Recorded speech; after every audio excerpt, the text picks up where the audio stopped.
Hello bookworms, it's Jade from Bedtime Bookworm and welcome back to my channel. Today I have some more spoilery thoughts for you about Words of Radiance by Brandon Sanderson.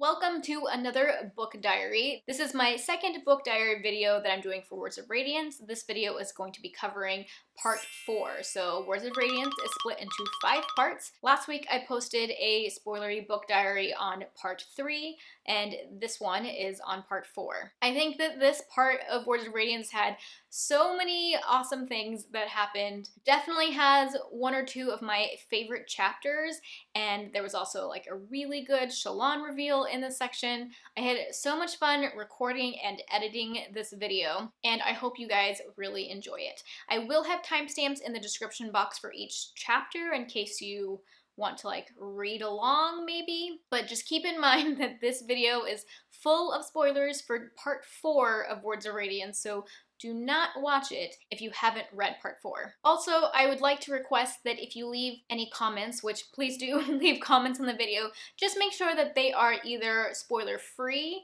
or only contain spoilers up to part 4 of the book. So please don't leave any spoilers that happen in part 5 or in Oathbringer or any of the later books in the series if you're watching this at a much later date. I just don't want anybody to get accidentally spoiled when looking at the comments. If you really want to talk spoilers, you can always direct message me either on Twitter or Instagram because I love talking spoilers. Alright, without further ado, let's get right into it.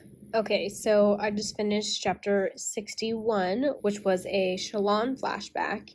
And I mean, I already hate Shallan's dad, but in that chapter, he orders the murder of a bunch of Balat's puppies. And I mean, I didn't cry because I didn't even know those puppies existed until that moment, but it just made me hate him so much more. And Shallan's dad also orders the assassination of Helleran, which obviously just solidifies my hate for him even more. He's such a terrible man, and I cannot wait for Shallan to kill him. I'm really hoping that flashback will happen in this book. I think it will. And then just a few thoughts about previous chapters. So I read the 3 interludes between part 3 and part 4, and the first one is the interlude from Lift's perspective, and I really liked Lift. I'm so excited to read Edge Dancer because Edge Dancer is the novella that is between this book and Oathbringer, and it is about Lift. So after reading that interlude, I just got super excited. I can't wait to read Edge Dancer because I have so many questions about Lift and about like where she's from, and all the things that happened in that interlude were so interesting. Her spren seems super cool, and how can she metabolize food into Stormlight? So many questions, cannot wait to read that.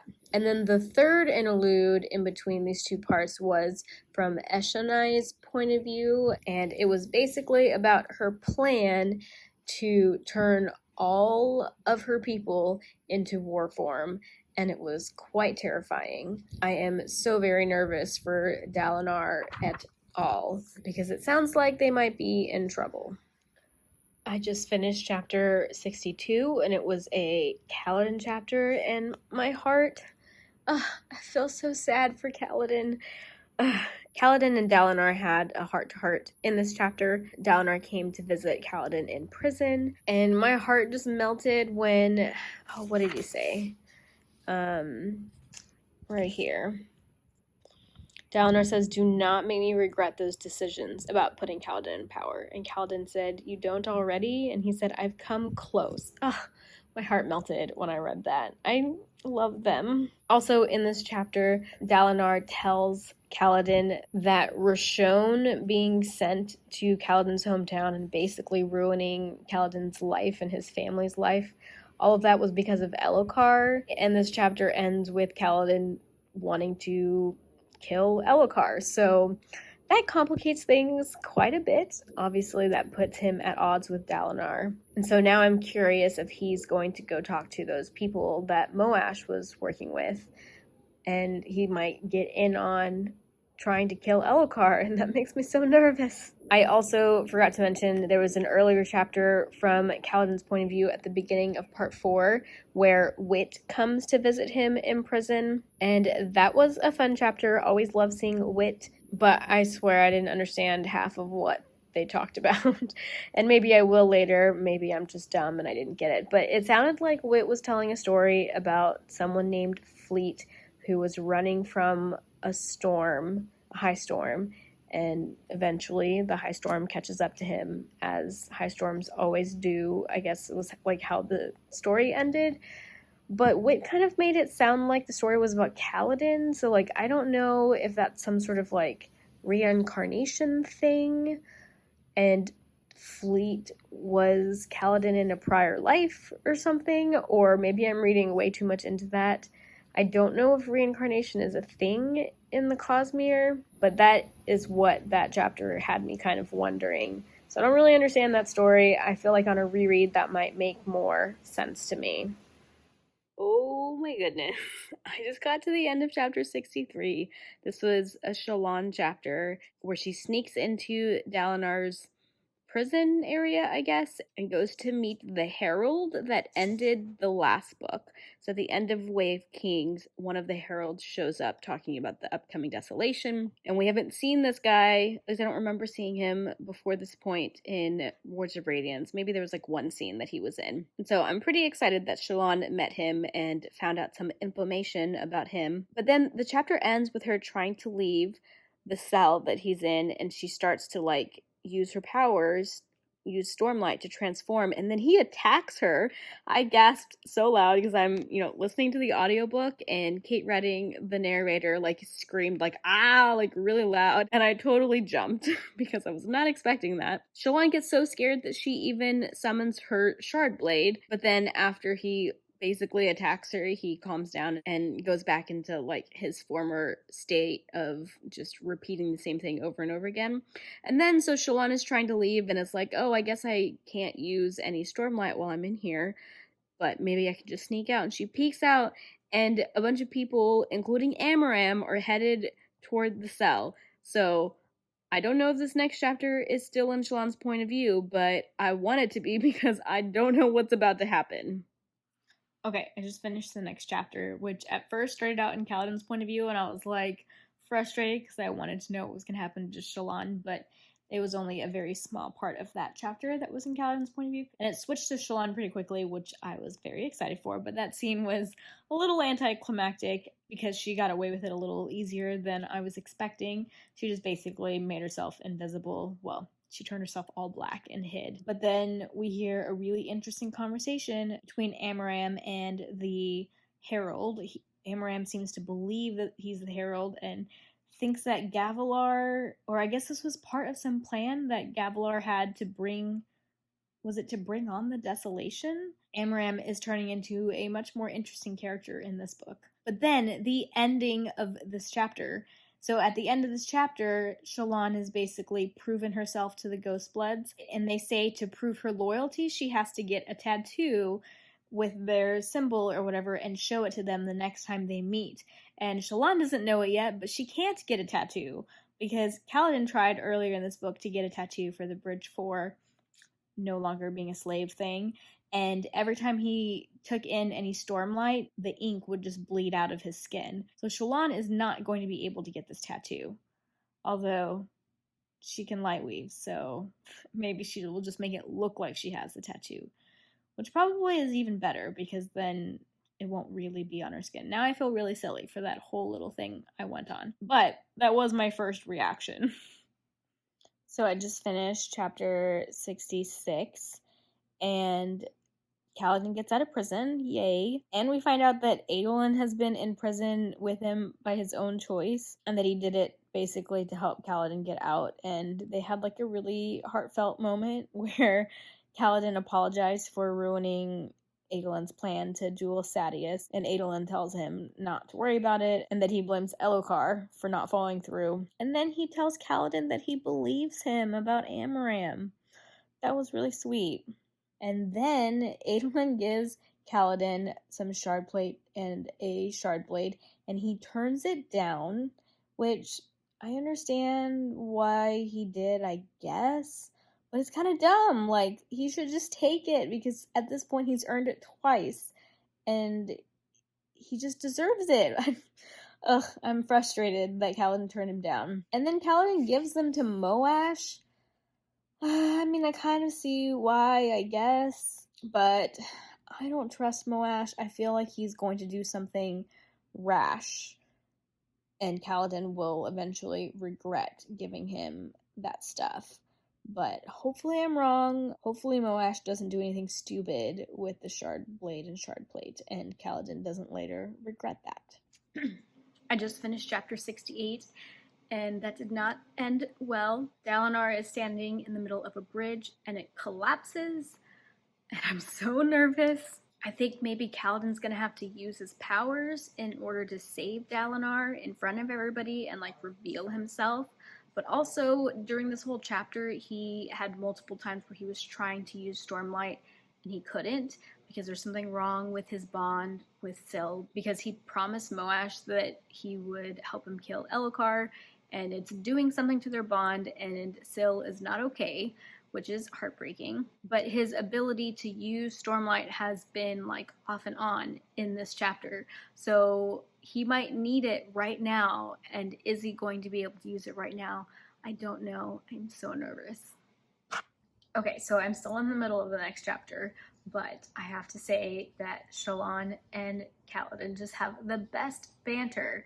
Usually I'm not a huge fan of banter, but I really like their banter, and it doesn't annoy me like it usually does when other people and other characters do it. So Kaladin survived the fall. I actually didn't realize there were so many people on the bridge. I thought it was just Dalinar for some reason, but Kaladin and Shallan and Adolin and Dalinar have all fallen into this chasm, and we know that Adolin and Dalinar were not among the dead bodies, so that's fantastic. I wasn't expecting them to be because I don't feel like it's time for them to die yet. But now Kaladin and Shallan are alone, and they are trying to get out of the chasm before the next evening or whatever, because there's going to be a really big high storm. And what I think is going to happen is that in the very least, Shallan and Kaladin are going to have to reveal to each other that they have powers. Like, they're going to be stuck in a situation where the only way out of it is to use their powers. I think that might happen. I'm a little worried about how much Stormlight they have. But the other thing I'm thinking is that maybe they will run into Adolin and Dalinar and then have to use their powers in front of them. So then those four all know what's going on with the other people. That is what I think I would like to happen. So let's see what happens next. Okay, a couple chapters further. So Dalinar and Adolin are alive, or at least we know Dalinar is alive because we saw from his point of view. I'm assuming Adolin saved him. They haven't exactly told us how they survived yet, but I'm assuming that Adolin jumped off the bridge with his father or something. So I'm definitely happy to see that they are still alive. I mean, I didn't really think that they weren't, but I did think that they were down in the chasms. So there goes my idea about the four of them meeting up, but that's okay. As of yet, Kaladin and Shallan have not had to reveal their powers to each other, but that still might happen. Kaladin keeps trying to draw in Stormlight and it is not working, and that is not good because he's the one who can fly. He needs his powers to be able to get them out of this chasm. But he can't find Syl. He hasn't seen Syl since before the bridge collapsed, and he's starting to be concerned for Syl, as am I, and I have no idea how they're going to get out of this. Oh my god, guys. Okay, so a chasm fiend came and trapped the two of them in a tiny fissure in the wall, and Kaladin very bravely says he's going to go out and fight the chasm fiend so that Shallan can get away, and she gives him her shard blade. One, I'm very nervous about what's about to happen, because how in the world is Kaladin going to defeat this thing without his Stormlight? But maybe he can do it now that she gave him her shard blade. So not exactly revealing their powers to each other, but Shallan definitely revealed something very important, and I am shocked. So Kaladin takes Shallan's sword, and first thing is that he doesn't hear that screaming noise, which he doesn't take as a good sign because maybe that means something has happened to Syl or his bond with Syl. So that's concerning. But something that I thought was funny was after that, Kaladin thinks in his head that because Shallan has a shard blade, that it must mean she's not a surge binder, because then he would expect that she would hate her blade as much as he hates blades.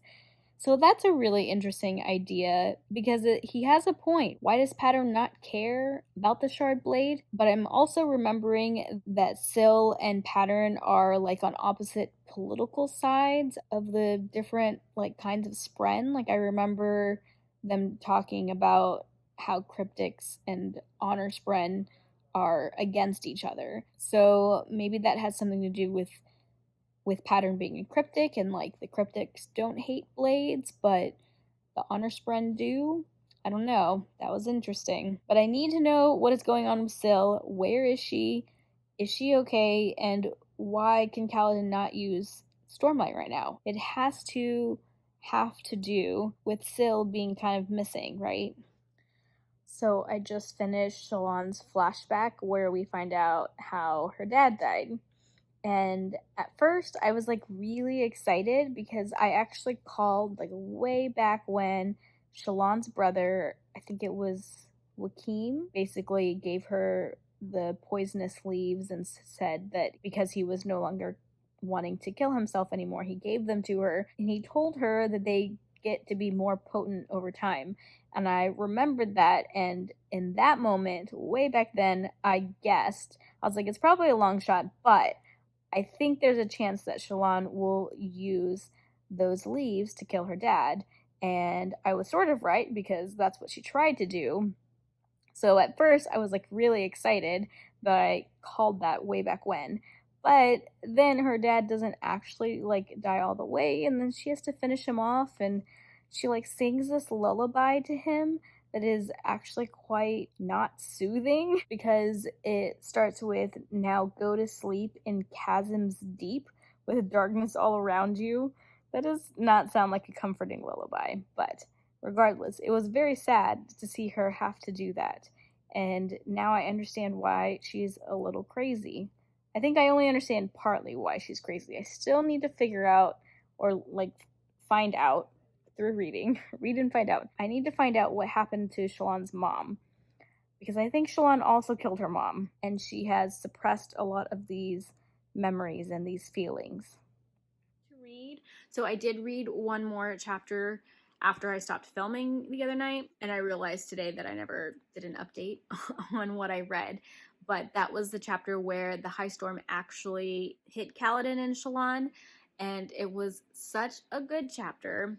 I really liked it. It has made me a total sucker for Shallan and Kaladin. I just think they're so cute together, and they just were so like vulnerable with each other, and they told each other like their whole life stories, and they like understand each other. It's so great. But they also like challenge each other. Like I loved that Shallan was challenging Kaladin's views on light eyes and showing that he's also been a little bit judgmental of them. So I just really love their dynamic. Also, during the high storm, Kaladin was talking to the god, the face in the sky thing, and that thing told Kaladin that Syl's dead, and I don't believe it. Obviously, something's wrong with her because she's missing, but I don't know. I don't believe that they died. But at the same time, Yasna did say that a lot of Spren died when the Radiants like broke their vows or whatever. So maybe, but I just feel like she didn't have an epic enough scene, like a dying scene, you know? So I don't believe it, but that god thing told Kaladin that Syl is dead, and that is very sad. All right, so I've got one chapter left in part 4, and then the interludes, and then part 5. I'm going to sit down and start reading now. I've got my headphones, I've got my big floppy paperback, I've got this much to read. I'm going to try and get as much read as I can. We'll see how far I get. Alright guys, those were my spoilery thoughts and reactions on part 4 of Words of Radiance. Let me know down in the comment section what was your favorite scene in part 4 of Words of Radiance. My favorite scene, of course, was everything that took place in the chasms. Man, when Shallan pulled out her shard blade, I nearly lost it, and then the way that they fight that chasm fiend and then weather the storm together and have such like a heart-to-heart, all of that, definitely my favorite part. Probably out of all of Words of Radiance. I love that part so much. But also, seeing how Shallan killed her dad, that was really good too. Don't forget, I'm going to have one more of these coming out for Words of Radiance. It should be out within a week or so, roughly. And I am currently reading, if you can't tell, Oathbringer, and I'm doing the same kind of videos for Oathbringer, except I'm starting all the way at part 1 for that one. So I'm super excited about this video series and doing these book diaries because they are just so much fun to film and edit. If you like this video, be sure to give it a thumbs up and subscribe to my channel for more bookish content. That is all I have for now. Thank you so much for watching, and until next time, bookworms, keep reading. Bye.